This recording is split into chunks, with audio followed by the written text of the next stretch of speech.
સાથે જ બજેટ અંગે ધારાસભ્ય ચેતર વસાવાનું નિવેદન પણ સામે આવ્યું છે। ચેતર વસાવાએ કહ્યું છે કે આ બજેટની અંદર આદિવાસી સમાજના વિકાસની કોઈ વાત નથી કરવામાં આવી।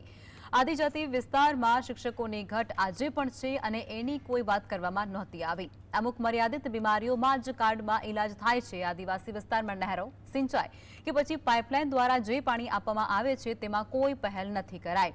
ભાડભૂત યોજનામાં જેમની જમીન ગઈ છે તેમની કોઈ જોગવાઈ પણ કરવામાં નથી આવી। અને વધુમાં ચેતર વસાવાએ કહ્યું છે કે આ બજેટ આંકડાઓની માયાજાળ છે, જેમાં મોંઘવારી પર કંટ્રોલ આવે, ખેડૂતો અને યુવાનોને લાભ થાય તેવું ક્યાંય દેખાતું નથી।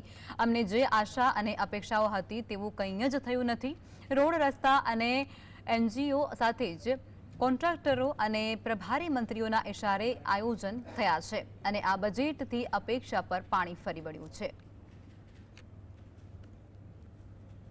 સાથે છે તો અમને આશા હતી કે ગુજરાતમાં પણ એવી જ યોજનાઓ લાવશે અને ગુજરાતના યુવાનો, મહિલાઓ, કિસાનો અને બધાને ન્યાય મળશે।